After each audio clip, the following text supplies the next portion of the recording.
வணக்கம். மாலை முரசு செய்திகளை விரிவாக பார்ப்பதற்கு முன் தலைப்புச் செய்திகளை பார்க்கலாம்.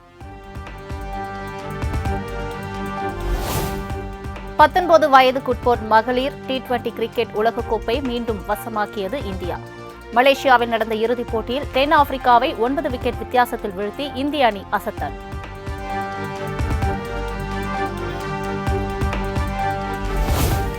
இந்திய மகளிர் ஜூனியர் கிரிக்கெட் வீராங்கனைகளின் திறமை மற்றும் போராட்ட குணம் தேசத்திற்கு பெருமை சேர்த்துள்ளதாக திமுக எம்பி கனிமொழி பெருமிதம்.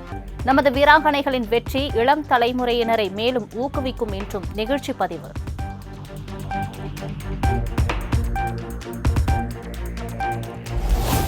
உலக ஈரநில தினத்தையொட்டி ராமநாதபுரம் மாவட்டம் சக்கரக்கோட்டை மற்றும் தேர்தங்கல் பறவைகள் சரணாலயங்களை ராம்சர் தளங்களாக அறிவித்தார் முதலமைச்சர் மு.க.ஸ்டாலின்.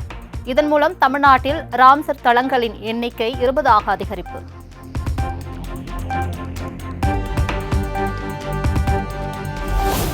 பெரியார் பிறந்த மண்ணில் நடைபெறும் இடைத்தேர்தலில் நல்லாட்சிக்கு மக்கள் தரும் மதிப்பெண்ணாக நம்முடைய தொடர் வெற்றி அமையட்டும். 2026 சட்டமன்ற தேர்தல் வெற்றிக்கு கட்டியம் கூறும் வகையில் வெல்வோம் 200 படைப்போம் வரலாறு என முதலமைச்சர் மு.க.ஸ்டாலின் கடிதம்.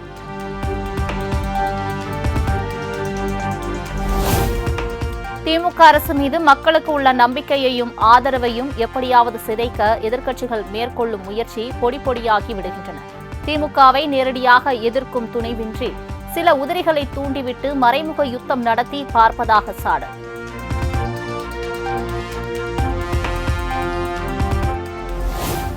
தமிழ்நாட்டின் நலனுக்காக பாடுபடுகிற அரசையும் தமிழ்நாட்டை வஞ்சிக்கும் பாஜக அரசையும் மக்கள் சரியாக அடையாளம் கண்டுள்ளதாக முதலமைச்சர் அறிக்கை.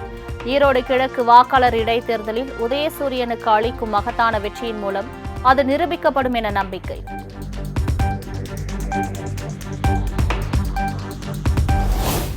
சென்னை பனையூரில் தமிழக வெற்றிக் கழக அலுவலகத்தில் கட்சி கொடியை ஏற்றி வைத்தார் தவேக தலைவர் விஜய்.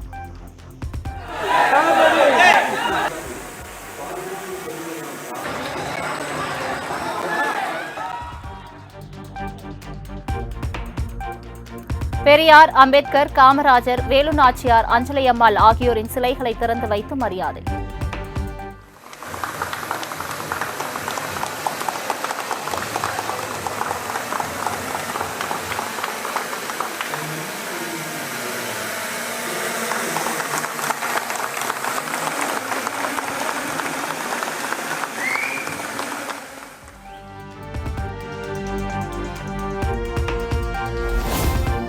இரட்டை போர் யானைகள் பலத்தோடு எதிரிகளை வெல்வோம், வாகைப்பூ மாலை சூடுவோம். தவேக 2ஆம் ஆண்டு தொடக்க விழாவை முன்னிட்டு விஜய் தொண்டர்களுக்கு கடிதம்.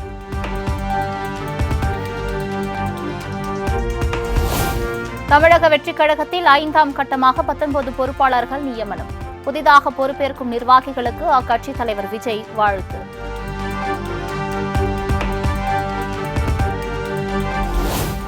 ஒர்க் ஃப்ரம் ஹோம் மற்றும் இணையதளத்தில் பணி என்ற பாணியை தவேக தலைவர் விஜய் மாற்றிக்கொள்ள வேண்டும்.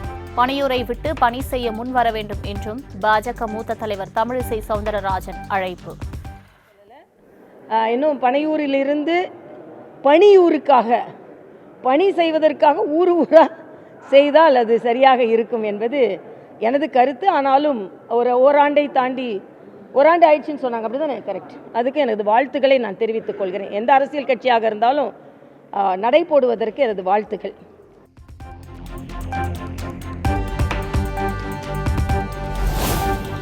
அதிக விளையாட்டு வீரர்களை உருவாக்கும் மாவட்டங்களில் ராமநாதபுரம் முதலிடம் பிடித்துள்ளதாக துணை முதலமைச்சர் உதயநிதி ஸ்டாலின் பெருமிதம். கபடி வீரர்களுக்கான காப்பீடு மற்றும் விளையாட்டு உபகரணங்கள் வழங்கும் நிகழ்ச்சி பேச்சு. நவாஸ்கனி அவர்களுக்கு வாக்கு கேட்டு நான் துவங்கினேன். 40க்கு 40 வெற்றி பெற்றோம். அதே போல இன்றைக்கு இந்த தேர்தல் பிரச்சாரத்தை, சட்டமன்றத்துக்கான தேர்தல் பிரச்சாரத்தை இதே ராமநாதபுரம் மாவட்டத்தில் இன்று நான் துவங்கி இருக்கின்றேன் என்று நீங்கள் நினைத்து போகலாம். நிச்சயம்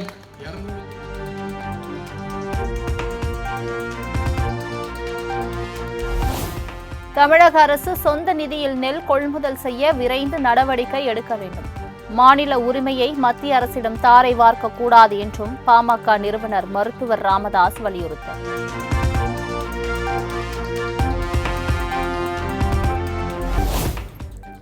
மதுரை திருப்பரங்குன்றம் கந்தர்மலையை சிக்கந்தர் மலையாக மாற்ற ஒரு கும்பல் முயன்று வருவதாக மத்திய இணையமைச்சர் எல் முருகன் புகார். ஜனநாயக முறையில் விழிப்புணர்வு பிரச்சாரம் செய்பவர்கள் மீது காவல்துறையினர் நடவடிக்கை எடுப்பது கண்டனத்திற்கு உரியது என்றும் அறிக்கை.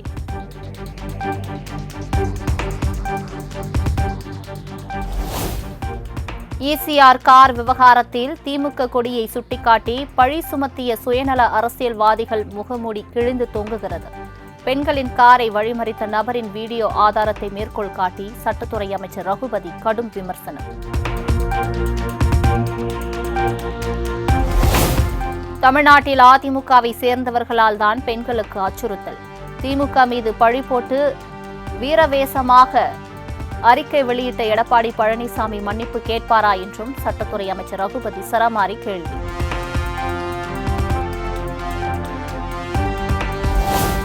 சென்னை ECRல் பெண்களை காரில் துரத்திய விவகாரத்தில் கைதான முக்கிய குற்றவாளி சந்துருவுக்கு பிப்ரவரி 14ஆம் தேதி வரை காவல். சோழிங்கநல்லூர் மாவட்ட உரிமையியல் மற்றும் குற்றவியல் நடுவர் நீதிமன்ற மாஜிஸ்ட்ரேட் கார்த்திகேயன் உத்தரவு.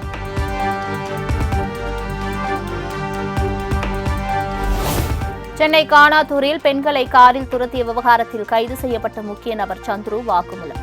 சந்தோஷ் என்பவர் அறிவுறுத்தலின் பேரில் பெண்களை துரத்தியதாக கூறிய வீடியோ வைரல். அதே மாதிரி இப்போ நடக்கிற கேஸில் பார்த்தீங்கன்னா நான் கார் ஓட்டிகிட்டு போயிருந்தது, அந்த லேடிஸை மடக்குனது எல்லாமே நான் தான். இது சந்தோஷன்றவர் சொன்னதுனால தான் சொன்னேன். வண்டியில் இடிச்சிட்டாங்க, அந்த இடித்ததை கூட நான் என் கண்ணால் பார்க்கல. அவர் சொன்னார் அந்த நிமிஷம், இந்த மாதிரி நம்ம வண்டியில் இடிச்சிட்டாங்க, அந்த வண்டியை கூட்டிடா அப்படின்னு சொன்னார். சரி, நான் ஃபஸ்ட்டு அவங்கள போய் அவங்களுக்கு நேராக நின்னேன். அவங்க என்ன சொன்னாங்கன்னா, நாங்கள் நிற்க மாட்டோம், நாங்கள் போகிறோம். சரி, அவர் நான் மடக்கி அவரை காரை மடக்க சொல்லிட்டாரு, நான் மடக்கலைன்னா எனக்கு அது பிரச்சனையாயிடும்னு சொல்லி நான் போய் காரை மடக்கினேன். அதுக்கப்புறம் தான் அவங்க வீடியோலாம் எடுக்க ஆரம்பித்தாங்க. திருப்பி ரோட்டில் பிளாக் பண்ணி நிறுத்தினேன். திருப்பி ரிவர்ஸ் எடுத்து அவங்க வீட்டுக்கே போயிட்டாங்க. அவங்க நான் வீட்டுக்கு போகும்போது கரெக்டாக அவர் சந்தோஷம்னு சொல்கிறவர் வந்துட்டார். அவர் டேரெக்டாக அவங்க ஃப்ளாட் சொல்லியே போயிட்டு இல்லை, நான் உன்னை பிடிக்க சொன்ன கார் இது கிடையாது, வேறு காரு, அவங்ககிட்ட நீ சாரி சொல்லிட்டு வந்துடும்னு சொல்கிறாங்க.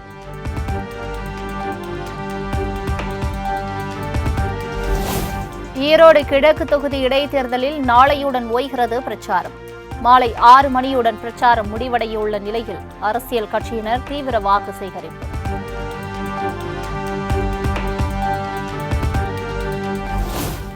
திமுக கூட்டணியை உடைக்க எத்தனையோ சதி முயற்சிகள் நடைபெற்றதாக திருமாவளவன் குற்றச்சாட்டு. பெரியாரை விமர்சிப்பவர்களை கண்டு வேடிக்கை பார்க்க மாட்டோம் என காட்டம்.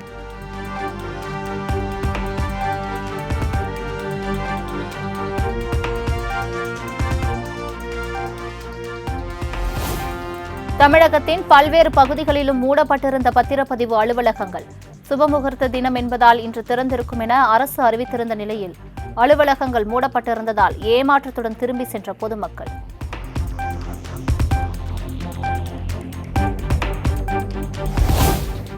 ஆயிரத்து 200 பெண்கள் தங்கும் வகையில் மேலும் 6 இடங்களில் தோழி மகளிர் விடுதிகளை 70 கோடி செலவில் கட்ட டெண்டர் கோரியது தமிழ்நாடு அரசு.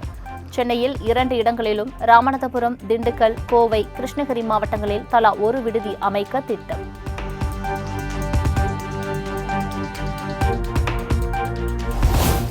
ஈரோடு தேர்தல் பிரச்சாரத்தின் போது நாம் தமிழர் கட்சியினருக்கும் தந்தை பெரியார் திராவிட கழகத்தினருக்கும் இடையே தள்ளுமுள்ளு. துண்டு பிரசுரம் விநியோகிப்பதில் ஏற்பட்ட வாக்குவாதம் மோதலில் முடிந்ததால் பரபரப்பு.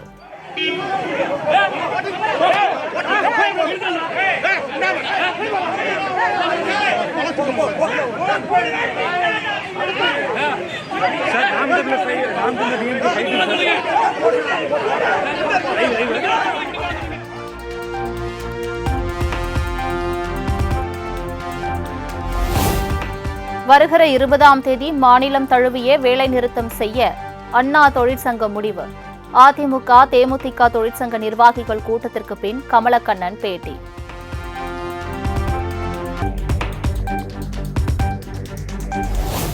நாமக்கல் மாவட்டம் குமாரபாளையத்தில் நடைபெற்ற ஜல்லிக்கட்டில் காளை குத்தியதில் இளைஞர் உயிரிழப்பு. காளை முட்டிய சம்பவத்தின் நெஞ்சை பதைபதைக்க வைக்கும் வீடியோ காட்சி வைரல்.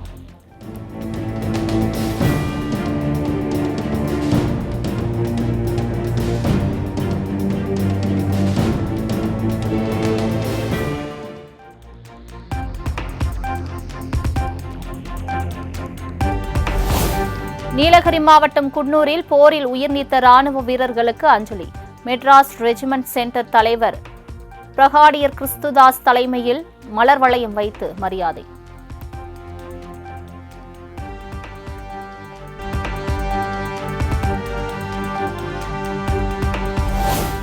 கள்ளக்குறிச்சி மாவட்டம் சங்கராபுரம் அருகே காதலை விட மறுத்த மகளுக்கு முட்டை பொரியலில் எலி பேஸ்ட் கலந்து கொடுத்த தாய்.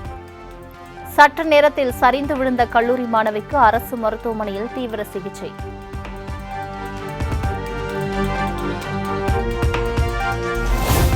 புதுக்கோட்டை மாவட்டம் திருமயம் அருகே போதை விழிப்புணர்வு மாரத்தான் போட்டியின் போது விபத்தை ஏற்படுத்திய போதை ஆசாமிகள்.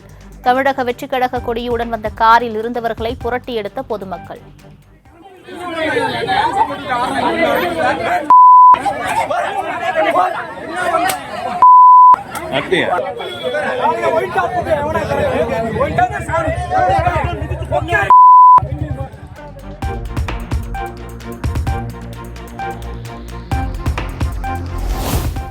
கோவை ஆர்எஸ்புரத்தில் விமர்சையாக நடைபெற்ற ஹாப்பி ஸ்ட்ரீட் நிகழ்ச்சி. ஆட்டம் பாட்டத்துடன் பெண்கள் இளைஞர்கள் உற்சாக கொண்டாட்டம்.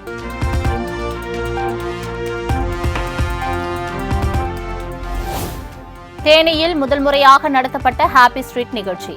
கரகாட்டம், தேவராட்டம் என நாட்டுப்புற கலைகளுடன் குதூகலமாக ஆடிப்பாடி கொண்டாடிய இலசுகள்.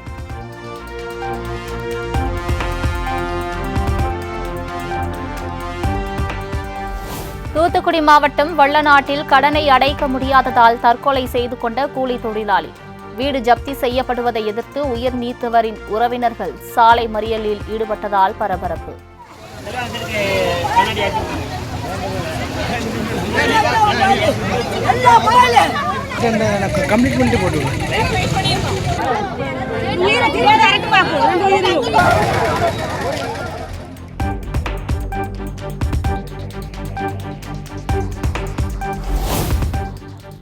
ராமநாதபுரம் மாவட்டம் தங்கச்சிமடத்தில் முன்விரோதத்தால் பட்டப்பகலில் வாளால் வெட்டிய நபர்.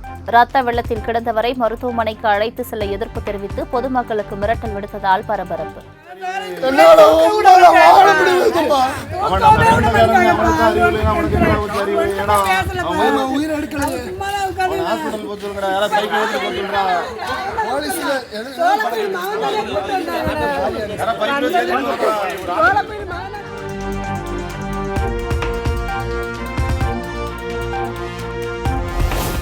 கும்பகோணம் அரசினர் கலைக்கல்லூரியில் குழந்தையை பெற்றெடுத்த 2ஆம் ஆண்டு மாணவி.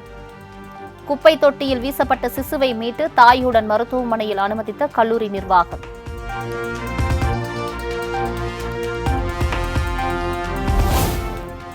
தமிழகம் முழுவதும் உள்ள கோவில்களில் தை மாத கும்பாபிஷேக விழா கோலாகலம். வேத மந்திரங்கள் முழங்க விமர்சையாக நடைபெற்ற விழாவில் திரளான பக்தர்கள் சாமி தரிசனம்.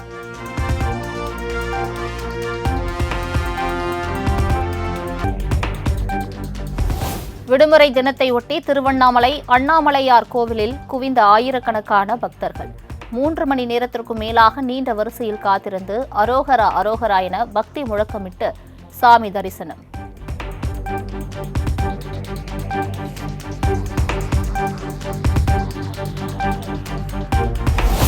திருத்தணி சுப்பிரமணிய சுவாமி திருக்கோவில் சாமி தரிசனம் செய்ய திரண்ட பக்தர்களால் கடும் போக்குவரத்து நெரிசல். கோவில் நிர்வாகம் முறையாக முன்னேற்பாடு பணிகளை செய்யவில்லை என பக்தர்கள் குற்றச்சாட்டு.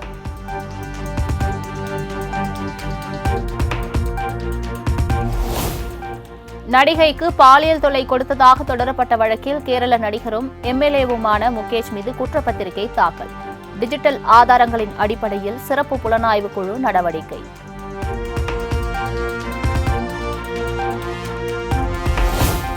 அடுத்த 3 நாட்களுக்கு பிறகு டெல்லி மக்களுக்கு பிரகாசமான எதிர்காலம் காத்திருப்பதாக பிரதமர் மோடி பேச்சு. மக்களின் அனைத்து பிரச்சினைகளுக்கும் தீர்வு காண தயாராக இருப்பதாகவும் திட்டவட்டம்.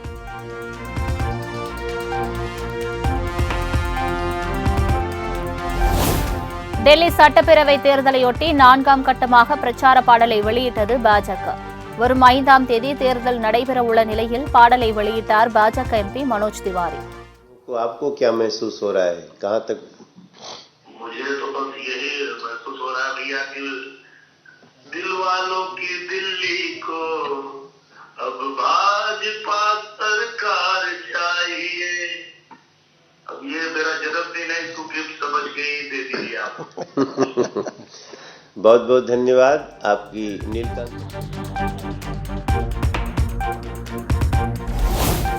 டெல்லி சட்டப்பேரவை தேர்தல் தோல்வி பயம் காரணமாக பாஜகவினர் வன்முறையை கட்டவிழ்த்து உள்ளதாக கெஜ்ரிவால் குற்றச்சாட்டு. தாக்குதல் நிகழ்வுகள் மீது நடவடிக்கை எடுக்க வேண்டாம் என அறிவுறுத்தப்படுவதாகவும் விமர்சனம்.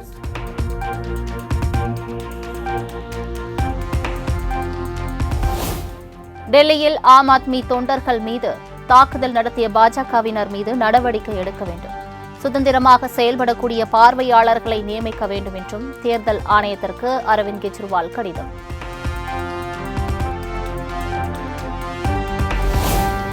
மத்திய பாஜக அரசின் பட்ஜெட்டில் தெலுங்கானா முற்றிலும் புறக்கணிக்கப்பட்டதாக புகார். திங்கட்கிழமை மாநிலம் தழுவிய அளவில் போராட்டத்தில் ஈடுபட காங்கிரஸ் கட்சி முடிவு.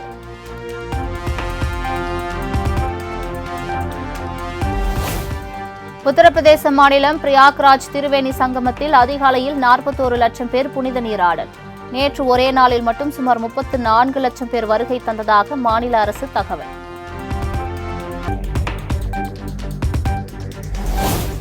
உத்தரப்பிரதேச மாநிலம் பிரயாக்ராஜில் நாளை நடைபெறும் பஞ்சமி திருவிழாவை முன்னிட்டு பாதுகாப்பு தீவிரம். திரிவேணி சங்கமத்திற்கு பக்தர்கள் வரும் வழிகளில் நூற்றுக்கணக்கான போலீசார் கண்காணிப்பு.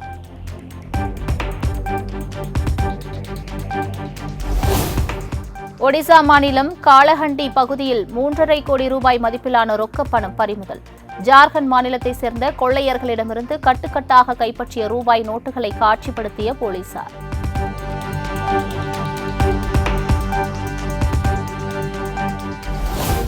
பதஞ்சலி ஆயுர்வேத நிறுவனத்தின் இணை நிறுவனங்கள் பாபா ராம்தேவ், ஆச்சாரியா பாலகிருஷ்ணன் ஆகியோருக்கு எதிராக பிடிவாரண்ட். அலோபதி மருத்துவத்திற்கு எதிராக விளம்பரம் வெளியிட்ட விவகாரத்தில் கேரள நீதிமன்றம் உத்தரவு.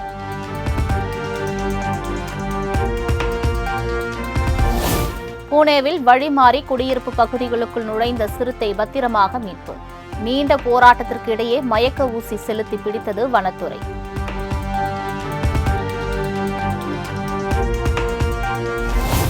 குஜராத் மாநிலம் டாங் மாவட்டத்தில் சாலையோர பள்ளத்தில் தனியார் பேருந்து கவிழ்ந்து விபத்து. 5 பேர் உயிரிழந்த நிலையில் படுகாயமடைந்த 17 பேர் உடனடியாக மருத்துவமனையில் அனுமதி.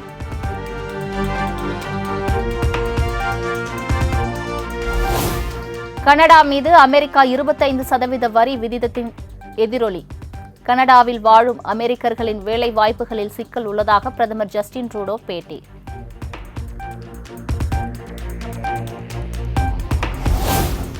திருப்பதி ஏழுமலையான் கோவிலில் சாமி தரிசனம் செய்த ஐஸ்வர்யா ரஜினிகாந்த்.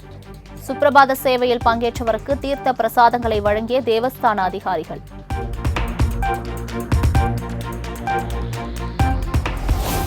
இசை நிகழ்ச்சியில் ரசிகைக்கு உதட்டில் முத்தம் கொடுத்து சர்ச்சையில் சிக்கிய பாடகர் உதித் நாராயணன்.